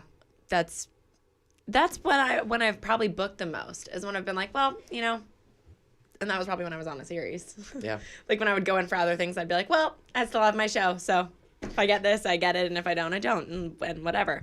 And now I feel like, or at least part of the reason why I went to London as well, was because I was so sick of like the audition circuits. And it was all stale. And I realized too, like I was going into every audition being like, please hire me. I need a job so bad. And it's like, I feel like people can almost smell the desperation coming off of you. They can't, it plays in the actual performance. Yeah. It's this layer that gets put on it. And here's something that just hit me. Sometimes for me, I like to simplify what's really going on. Yeah. Because I get too much in my head, negativity comes in, it complicates things, and I don't even know what I'm doing anymore. So let's break it down. Casting is just trying to find the best person for the role. What does that mean, best? Probably most connected, most unique, good choices, bold choices. That's what they're looking for. Yeah. So you got to focus on the performance aspect of it. Regardless of what ego insecurities you have, focus on that, because that's what's going to help you. Of course, simple, not easy to do. Yeah. Yeah. Sometimes So that true. helps me. Wesam, you're so wise. I'm not wise. I just copy wise people. Yeah? Yeah. I should do that. I don't copy wise people. I don't copy people. I'm an original. Original I'm Greer. kidding. Original Greer. No, No, that's very true, and it's very wise, and I like that, because I get so in my head at auditions, and I sit around and like, you know, we're all our own worst critic. And I've always been very hard on myself. I don't know if that's just being a woman or what, but it's like there's a million different things that you're supposed to be. And I feel like I sit in an audition room and I look at all the other pretty blondes and I'm like, oh my God. Well, I mean, I'm not saying that I'm pretty, but I look at all the other blonde girls in the room and I'm like, that girl's prettier than me. That girl has a smaller nose. That girl's got this. Like, that girl has bigger boobs. Like, this girl's skinnier than me. Like, there's just a million things that while you're sitting in an audition room, you can pick out. And it's like, oh, well, why am I even here? I'm not going to book this because I'm not pretty enough. Or I'm not going to book this because I'm not interesting looking enough. I'm like so basic in my looks that like nobody wants me. And that will play. And then I'll immediately go in there being like, I'm not going to book this because like they're going to go with somebody that's prettier and that talks different, or that like, and those are little things that like I can't control. And I have to realize that. And then if you go in there, and when I own it, when I walk in there and I'm like, you know what? Like, haha, I am going to book this role. Yeah. It's like, you know what? Sometimes you do. Humans are so weird and complicated. So weird. Because you're obviously a good-looking person. You know what I mean? Thanks. Obviously. Thanks. That was my way of fishing for that compliment. I know. And I'm trying to give it to you so you don't get so insecure. No, Thanks. No, but, and then even you will go in there and be like, I'm not pretty enough. It's like, Yeah. what's going on with us? Just in general. Especially artists, too. Yeah. I've noticed that. Really, my God. actors, I should say. Actors. Yeah, I did this workout class yesterday, and I was talking to one of the trainers at the place that I go, and he was saying something, and I was like, yeah, you know, I just really feel like I need to lose weight, and they're like, what? Like, you're crazy. And I'm like, yeah.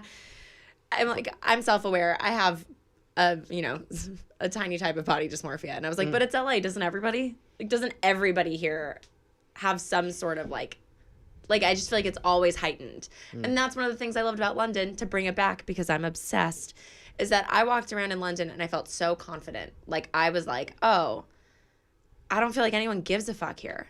Like they just walk around and they go about their business and they go about their days and they all are nice, and or at least they were to me. And it's like, okay, I just feel like good in my own body. Like, I feel like myself. Whereas here it's like I can go anywhere and I immediately feel less than, and I don't know why. And I don't know why that happens here, but it's like, oh, you don't have this much money, you don't have this many followers, you don't have like everyone cares about these little things, and it's like you're constantly trying to like be enough here, and sometimes you're just not. You know not what? to make it depressing. Yeah, no, the focus, what you're supposed to be focused on, you lose complete focus on, and that's the craft. Yeah. That's what it is. I mean, that's our job. Yeah. I love working on my show right now. I really do. I absolutely love it. But then it's like, no, remember, you're here to do exceptional acting work. So make sure you focus on that as well. It's like, oh, yeah. Okay. Yeah. So it's crazy. It's all crazy. So now that you told me you're working on a musical right now. Yes. To kind of feel creatively inspired or keep going with the creativity, right? Yeah. I Know What You Did Last Summer, the unauthorized musical. Awesome. It's really fun. The unauthorized musical? Is that basically, like, there's a bunch of different places in LA that do these like unauthorized musicals, and it's because like you don't have the rights to use the songs. Yeah. You don't, it's like under parody law, like you can do anything you want if it's like a parody. So it's not. So they have to include the word unauthorized, because like then nobody can like sue you for rights. They've done like Silence of the Lambs. The unauthorized. Okay. Yeah. Gotcha. Okay, cool. So I'm like, this water is... Dude, like... that blew my mind. Can you do that again? Oh, the water bottle that Greer has, for those of you listening, is literally the Leaning Tower of pizza right now. Did you say pizza? I did say pizza. I was hoping you wouldn't correct me, but you did. So fired. So fired. You're done. So fired. You're done. Yeah, it's very interesting right now, this water bottle. Musical. What was I saying? Musical, yes. So my friend Jordan created years ago, or I guess 2015, which is years ago now at this point, so I'm not wrong in saying that, The Cruel Intentions, the unauthorized musical. And that actually blew the fuck up. They just did a production in New York. They're actually doing a national tour now. And now I think they've actually dropped the unauthorized from that, and it's just Cruel Intentions, the musical, because I think everybody gave their permission. But they were doing it at the Rockwell, which is a really cool theater in Los Feliz. And like one night, Sarah Michelle Gellar, Selma Blair, and Reese Witherspoon, who were all the three girls in the movie Cruel Intentions, came and saw the show. Wow. And like Ryan Felipe came at one point. Whoa. And like just it like blew up, and it was huge, and it was so fun because they took this script and they made it so perfectly for the stage. And they added these funny 90s, 2000 songs, and it's just, it's great. It's a really fun time, and it's like at a dinner setting, so you're eating and you're drinking and you're watching and you feel like you're a part of it, and it's really cool. So we're basically doing that. So nice. That's Jordan awesome. created that, and then I did with him the OC, the unauthorized musical, which was really fun, and we had Rachel Bilson-Cum and Josh Schwartz, who created the OC, and it was a one night only performance, and it was so awesome.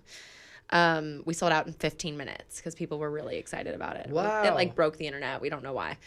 I do know why, because the OC was the best show ever. It was the best show ever created on television. I love it so much. Really? Yes. Okay, all right. I had the OC board game. Like, I know every gosh. word. Okay. Super fan. Oh, shoot. Super fan. And so then this year when I was in England, Jordan had messaged me being like, I'm going to do I Know What You Did Last Summer. Like, do you want to play Helen Shivers, who's Sarah Michelle Gellar's role? Wow. And I was like, fuck yeah. Because I was still in England, and I was like, same thing. I miss performing. I miss theater. I also want to get out of my comfort zone. Like, that was a huge part about going and doing, like, I'm no longer comfortable in theater. I grew up doing it, but I hadn't done a play. Yeah. Since I was, I don't even know, in college. Not even. I didn't do it in college because I didn't have the time because I was filming Awkward. So probably since high school. And I don't know how to memorize 100 pages of something. What? I don't know how to just like, I'm like so in this zone of like you're on set and it's like you flub a line and it's like fuck line and they give it to you and you're like, okay, I'm gonna take that back. You can go back like 3 lines ahead of time because you know they're gonna edit that all together and it's gonna be fine. You can't do that on stage. Nope. You have to just know your shit. And that's terrifying. So I was like, fuck yeah, I want to do that. And it's been great and really gratifying. And I miss singing and I miss dancing, even though there's not a lot of dancing. But I miss like running around and being in something. And it's been really fun. So we open next week. Oh my gosh. Yeah. So this airs Thursday. This broadcast Thursday. Okay. So when... Thursday is our opening night, October 11th. Oh, that's going to There be you go. perfect. Great. Yeah, yes. And then... October 11th. And then and 12th we're performing. And then it's every Thursday and Friday after that at El Cid in Silver Lake. Awesome. And until November 16th. So But it those runs for tickets about a are month. sold out, though, right? No. That Oh, was the OC. That was sold out. oh, I'm so sorry. I misunderstood. So people the- can buy tickets to Yes. this right now, and we'll be Post a link. Yeah. We'll post the link. Where can they find stuff? Do you know off the top of your head? If not, that's fine. No. They can follow you, and you'll post stuff, right? Yeah. Follow I think GREER Grammar. I know musical. So when you're hearing this, if you're hearing this on Adobe Radio, which broadcasts on Thursday, we'll have posted links. And then if you're listening to this on the Apple Podcast or Spotify, or if you're watching on YouTube, which will be Friday morning, it'll be up. We'll have links and everything. I got it. It's Eventbrite. iknowmusical.eventbrite.com. Oh, awesome. Yeah. Great. So, and it's really fun. I think we might be sold out for our opening night, but I think there's still tickets available for the 12th. And then, I mean, literally it runs for a month. So, Oh, man. If I'm not doing anything, if I'm not oh my shooting, I God. would love to come. Yeah. Oh my God. Let me know. Yeah. Just come on by because it's really fun. Like it's just a fun time. Maybe we'll get some of the awkward peeps. I know Brett wants to come because I just did his show a couple weeks ago. Yeah. I'm sorry. I'm like the Brett Davenport. No, I know you should be. I almost when I came in here, I was like, I'm gonna make a joke about Brett, and then I was like, it was too mean. No. So I was gonna be like, like you go to RADA and you listen to like those things and the acting there and the people, and it's like you come here and it's like, oh, you went to AMDA? Who went there? Brett Davern from Awkward. Friday, November 2nd is sold out, but opening day isn't. Really? All right. That's interesting. I wonder why. I bought all the tickets. You bought all the tickets I'm gonna for be November 2nd? I'm just going to be by myself. Yes. That would be a thing that you would do, though. Dude, So if I get rich, I'm doing that at least for one show. You're buying out the entire theater? Yeah, I want to do that once. Baller move. Maybe on a date or something. I don't know. Wow. I think that'd be fun. That would be fun. Because, here's something that annoys me. Oh my God, okay. Oh, I am so pissed off about this. I haven't been to the theater as much as I'd like to, and I think I've mentioned this to you before. So, I went to the Lemley Theater here in NoHo. Is that what it's called? Mm-hmm. Yeah. It's supposed to be an artsy theater. People go there. Hey, you have manners, okay? You know what it's like to be in a theater. I went and saw A Fucking Quiet Place. Oh, John Krasinski's movie. yeah. Yeah. Emily It's Blunt. good.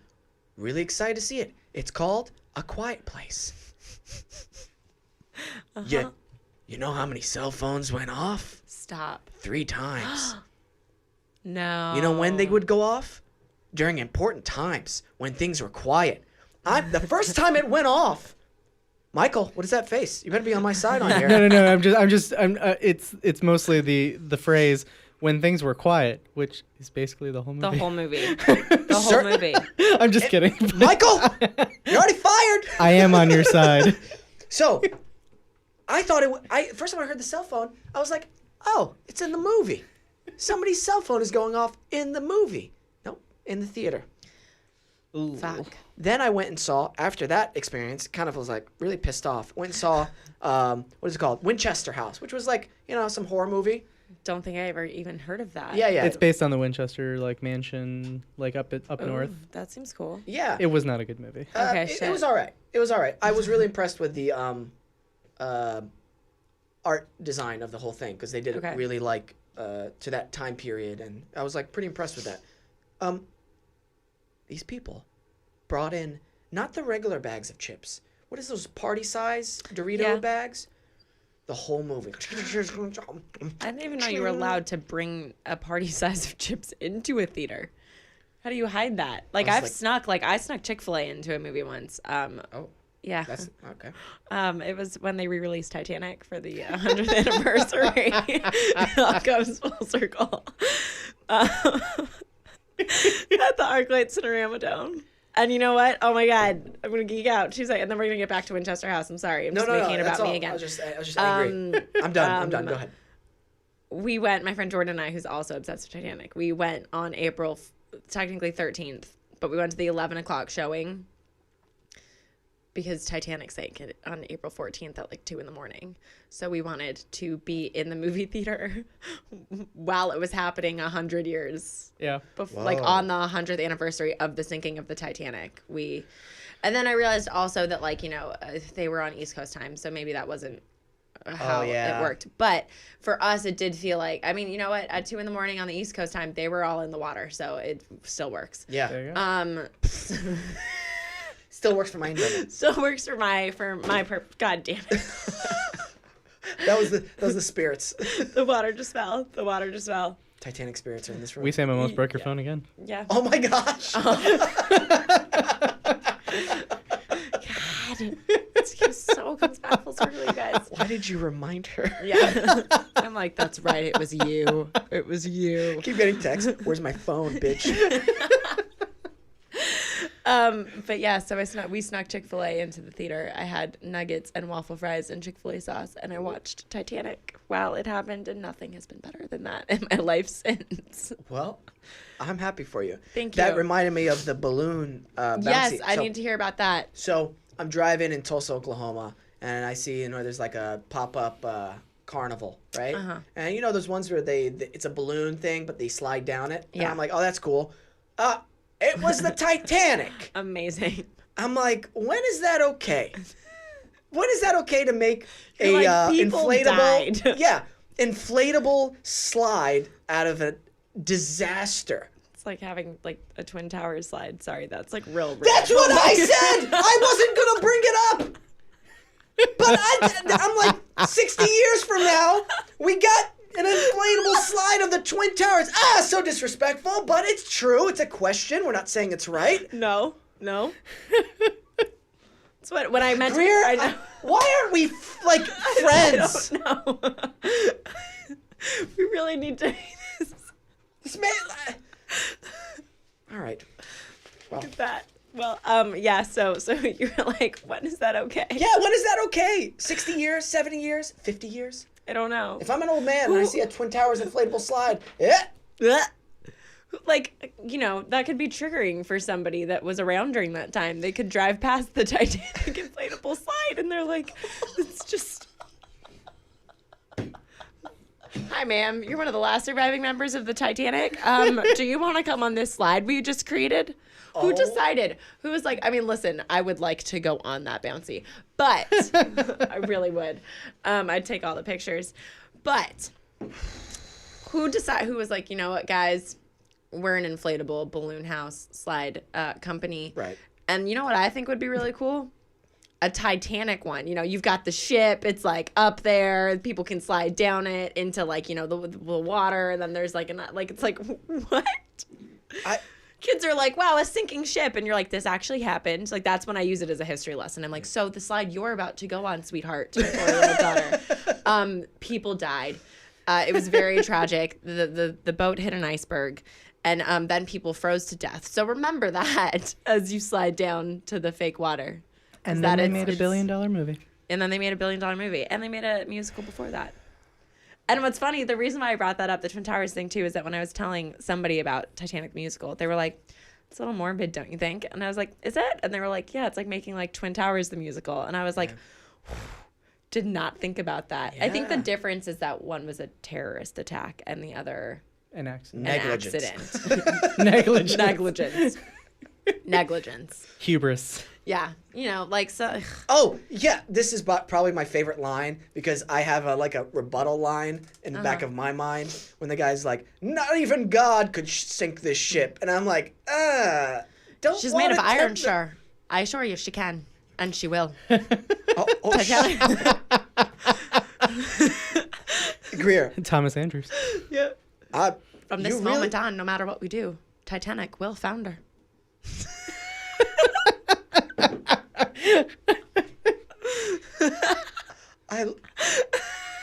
I'm loss of words right now. Yeah.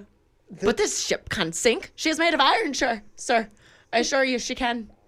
And she will. The Yeah. the nerdiness in this is Also, just like, also, room is- that's oh, where love it. that's if you've got the 2-disc DVDs or VHS, That's where it cuts. that's off. where it cuts off. Oh. Yeah. And then it opens back up with like Rose and Cal in the room, and he slaps her, which is like a very intense.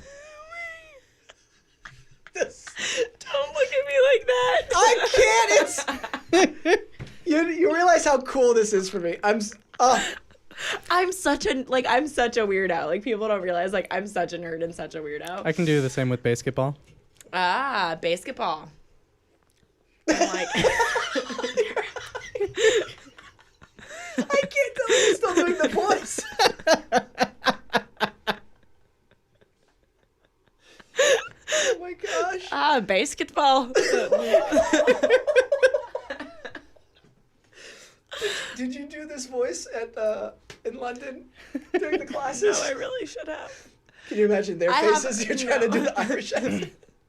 My friend Gemma's Irish, and she's like, your accent's terrible. And I was like, I don't know, I think my accent's pretty damn great. It's an English ship, no? Whoa. Michael, what is that? That's what from it is. Titanic. Yeah. Oh, I thought you were trying to do the No, accent. Fabrizio is like, No, it's an English it's- ship, no? Oh, No, okay. it's Irish. 15, I don't know the number, but he's like, Irishmen built this ship. It's Tommy says that. Tommy says that. Well, you've seen it a lot of Oh, times. Forget it, Boyle. It's if angels fly out of your arse is getting next to the likes of her.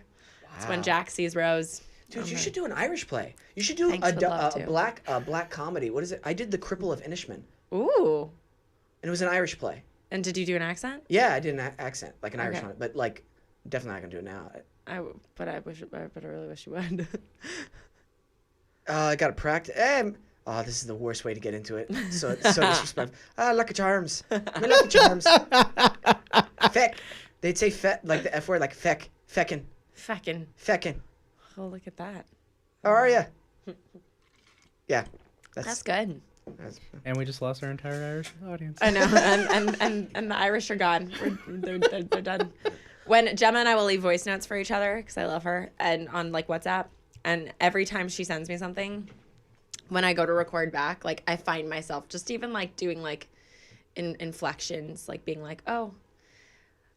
Now I can't do it, but like if you hear back some of my voice notes to her, like it's like I start kind of talking in an Irish accent, and I'm sure she wants to punch me every time. Do you do that like subconsciously? Yeah. Yeah. I do. I have to stop myself with people who have accents. Yeah, because you start to do it. I started doing it. I met a guy who was from England last night, and naturally I'm like, you're from England? Let me talk to you about everything there. I'm like, Percy Pigs, my favorite. It's from Marks and Spencer. It's it's the best gummy candy ever. And he's like, oh my God, what? Like, and I'm like, what's your favorite chocolate? I like Wispas. And he's like, yeah, Wispas are great. Like, are you okay? And I'm like, nobody here knows how to make tea, do they? And he's like, no. And I'm like, okay, great. He's like, I'm gonna go now. He's like, this was so great. Should I call an ambulance for Like, you? do You having a stroke? Yeah. But he was talking, and I could find myself like immediately being like trying to like talking in an accent again, and I was like, this is so pathetic because I'm just sitting here being like, why would you ever want to leave England? Why'd you come here? It's the best place on the planet. Dude, can you imagine doing like a New Works play in London and working it with the playwright and the director, and then like, you know what I love too? The audiences in London, I feel they really appreciate theater. Like they really in there to listen, be involved, and they're smart. So it's then you have to elevate and they're smart. That happens too, because immediately if you're from England, you're smart. I feel like that. People go to the theater at least. I don't know. No, they do. No, it's theater there is amazing, and people actually respect it and they enjoy it, and that's what's so cool about it, because it's the best place for theater. And you can come at me and say that New York is, but it's no. I've seen in both, from my experience, it's London. Yeah. The people caliber. appreciate. Yeah. It's not. I'm not saying it's bad in New York. It's good. Yeah, it's great, but it's just people. Have you heard of the play Rosmer's Home? No. You actually might like it. It's Okay. kind of a period piece. Ooh, love period pieces. The ending, it was the first time I ever saw something that sent goosebumps and shivers all over through my body, and my eyes welled up, and I was just like flabbergasted. And then I waited after the show to actually talk to the actors about it. Oh my God. And was that amazing? yeah, I felt like I was like so nerdy and talking to them like, this was so cool, and they were so appreciative. And even like the people who had smaller parts, I'm like, oh, you were great because of this, and this, and this, and they appreciated it, and it was so cool. I wish I would have kept the playbills. Maybe I could find them on Twitter or Instagram. You can just like eBay the playbills to yourself, right? Can you do that? You can buy playbills somewhere. I'm sure somebody has a collection of a million different types of playbills. Yeah, Rosmer's home. Yeah, I don't know. Anyway, That's incredible. Greer, Wesam. this has been such a treat. You have no idea. You just made my Saturday. Oh, you made my Saturday too. Oh my God, good. Up I'm until so probably happy. up until 6 p.m., which I'm really excited for a fight tonight. The Conor Okay. McGregor and Khabib. Oh fight. shit. Or do you follow UFC or no? No, that's right. I was like, you like this stuff. Yeah. I saw a UFC fight. I think I saw a McGregor fight Live? 2 years ago in Vegas. You No, I can't remember who. Diaz? Yeah, I think it was Diaz. Which one? One or two? You probably don't remember. I have no idea. Okay. It was one of them. It was, yeah, it has to be either the first fight they had or the second one. I would have loved to have been at the first one. I'm trying to think of which fans were excited afterwards. It Oh, the second one. Yeah. It Yeah. was for the second one. Okay. Well, depends. Which, it was a Conor McGregor Well, fans? I did. This is what I'm trying to remember. Okay. I think so. Maybe. I'm like, remember! I'm like, I have no idea. I wish I could remember. God, that feels like so long ago. Real quick before we end, Yeah. do you ever look back at some of your past performances? Like, I'll be specific. I look back at some of my scenes from Awkward, and I go, I wish I would have done something differently. Do you ever do that? Yes, but I don't think on Awkward. On Awkward, I was perfect. I'm kidding. No, there are. So the thing that with Awkward, like, I feel like I was inconsistent. Like, Lissa in the pilot is a completely different Lissa than you get in the 5th season of Awkward. She's just different. And that comes also with, like, growth of a character, because for 5 years. But in the pilot, I talk more like myself. I don't really do, like, I don't know when the, like, uppity voice came, and her ditziness was different. So I don't know when, like, first season Lissa is completely different than, like, second season Lissa. Yeah. And so that I'm kind of like, okay, well, when did it change? Was that a shift in writing that then I started playing it differently? So I don't know. So that's where my main thing is. It's just that, like, I felt inconsistent with my character. Right. But then no, I was just going through it for my reel, and I was like, I got to have this moment where I was like, wow, our show actually was really good, and it, like, was very, like, it was really special. Like, there's a reason why we had an audience and why we were on for 5 years, because, like, people connected with the show, and it's like I almost, like, doing it and being in it, you kind of forget that, and, like, you watch the episodes and you're like, it's great, but you're watching to see how it came out and all this stuff. And then it was like when I was rewatching from a reel, I was like, wow, this show was actually really good. It was funny. Some of my favorite parts in it, parts that were when she finds out it was The her mom. That shift. You know Oh my what I mean? God. And then I think it was the end of, season 3, I think. The final episode where she says something like, I am my own, I don't need somebody else to be happy. I can be happy by myself. By myself. And I thought that was such an amazing message to send to teenagers. To teenagers, yeah. Like, you don't need a Because significant as other a to be teenager, happy. all you want, or at least as a girl, like, all you want is a boyfriend. Yeah. Because that's what everything, like, tells you that you need. Although I think we're shifting away from that message a lot lately. But, like, that is, like, in high school, you want the boyfriend and you want the boy to like you and all that stuff. And then it is a great message to send to teenagers is, like, you know, I can dance at the prom by myself and be fine. Oh, yeah. And then toward the I think it was the last season where Maddie steps in and makes Kyle the prom king. Because they were making fun of him. And I'm like, oh, shit, that's an awesome message as well. Like, to stop people from bullying other people for being different or whatever. And I was like, oh, that's really cool. That was like a nice little moment. I forgot about that. Yeah. Poor Kyle. Yeah. I loved that stuff. Like all the stuff you got 5th season with Maddie, like when you were like, you're unpopular now. Like, welcome. Yeah. You're like, welcome to, like, we sit over here. And it's like, no, that's what you did when you were popular. Like, now you're with us. Like, they won't see you. Yeah. It's just like, That's it's really just funny. Yeah. Oh my gosh. That was good. That was a good show. Good experience. Lots of lessons learned and lots of acting stuff learned and My co-writer and I really enjoyed it. Oh yeah? Yeah. Oh, awesome. Yeah. See, I like that. I like hearing that people liked it. I mean, I guess everyone likes that, but it's like but you do, like I said, you forget until like somebody is like, I watched that show and I loved it, and it's like, oh my God, thanks. Yeah. They're like, you're so good on it. I'm like, oh my God, thank you. Tell me some more. What? I was driving once and it was one of the first few times I got like recognized, but it was just You were driving? Yeah, because my window was down and I was making a turn and there was this guy, he looked slightly goth. Okay. And Oh my God, fuck yeah. He goes, "Creepy Kyle!" Stop. And I go, this is my instinctual reaction. And I just drive away. I was like, oh, that's kind of cool. That's fun. That's amazing. You know? And so it's just like, that's cool. That had such an effect on him. Creepy Kyle. You know? Yeah. Creepy Kyle was the best. He was fun to play. I would have changed some stuff if I can go back, but that's just me being nitpicky about my own performance. That first episode you did, though, was so good. With the band, Jenna Lives stuff. Yeah. That's the name of my tribute band. Jenna Lives. So weird. So good. I never wore nail polish before that. Oh, episode. did they make you wear nail polish? Yeah, and I didn't realize it. I could feel it. Yeah. Like, I know that sounds weird, but and I would like try to pick at it. The person who was painting my nails did not appreciate that. Did not appreciate that. I clipped my nails while there was nail polish. I didn't know that was a thing not to do.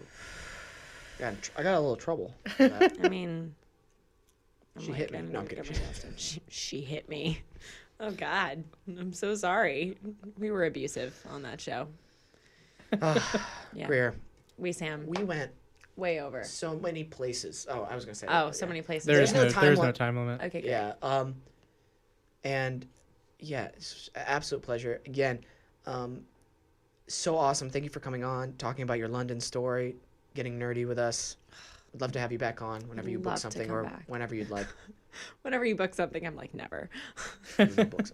No, seriously, I'd love to have you back on at some point. And yeah. I'd love that. So fun. And then we'll post about the musical links. Yep. Yes. GREER Grammar. Yeah. I think that's it. That's my name. We out. Michael? Out. Yay.